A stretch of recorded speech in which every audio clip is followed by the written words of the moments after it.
ናቆሎ ተቆራጭ የሚለውን ሰርተን ልናሳያችሁ ነው። እናንተም ሼር፣ ላይክ፣ ሰብስክራይብ አድርጉ ይሄን ቻናል። ትንሽ ኮፊ ላደርግላችኋል። ይሄ እንቁላሉ ላይ ይሄ ቴስቱን እንዲቀንስላችሁ የሚያደርገው ቫኒላ ይባላል። የእንቁላሉ ስሜት ያጠፋላችኋል። እንቁላል ማትወዱ ሰዎች ካላችሁ ማለት ነው። እና ደግሞ ስዊት የሆነ ጣፋጭ የሆነ ጣዕም ነው ያለው። የሚገርማችሁ ድርስ በቆርጥም ችግር የለውም። እሱ የጨመርኩ ከዛ ደግሞ ቤኪንግ ፓውደር ተጠቅማለሁ።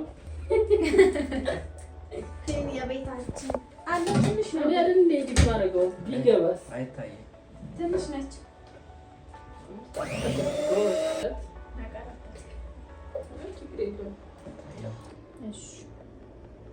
ወተት የሚያክል ይበቃኛል። እኔ ወተት ካለው አልበላም ኬክ። አዎ እኔማ ልምድ ለመውሰድ ማርያም ካሜራማን ብቻ አይደለሁም። ይሄኛው ለኬኩ የሚበቃኝ የግል ኬክ ነው። ሲያምር ግን አንተ ይታያል በደንብ።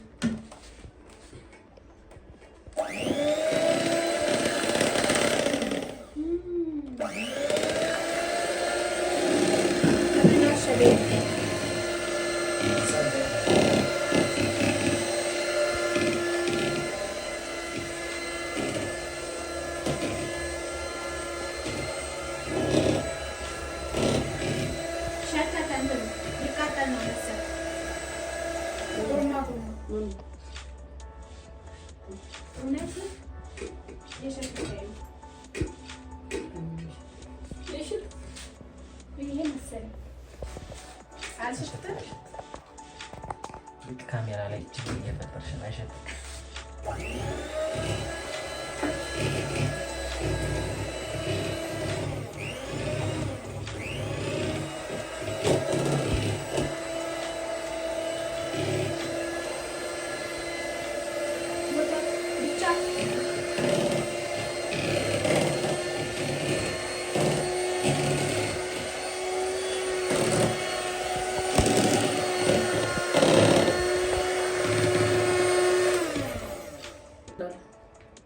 እንደምትመለከቱት ተቆራጭ የሚሰራበትን እንዲህ ነው የሚሰራው ማለት ነው። ወፍራም ማረኝ ትንሽ ወተት ለቀቅ እናደርግበታለን።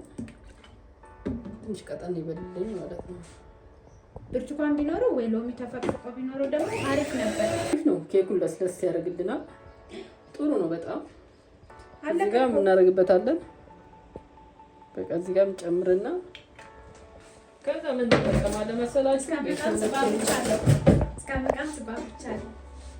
እስከምቀምስ ወቅታለች እሷ ማለት ነው። ያው ይሄን እናዳርሳለን እንዳይዝብን።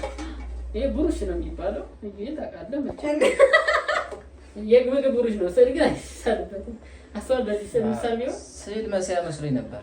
እንቸክልህበትም መስሎኝ ከዛ እንደምትመለከቱት አሁን ከለሩ ራሱ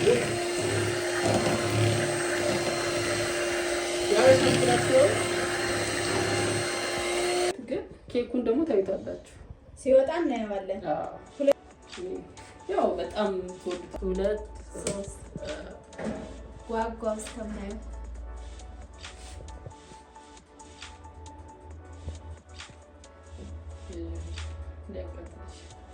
እንዳይቀጥልሽ እና አሪፍ ስንበላው ደግሞ ይታያል። ፎቶ በዚህ ካሜራ ለነገሩ እዛው አንተስ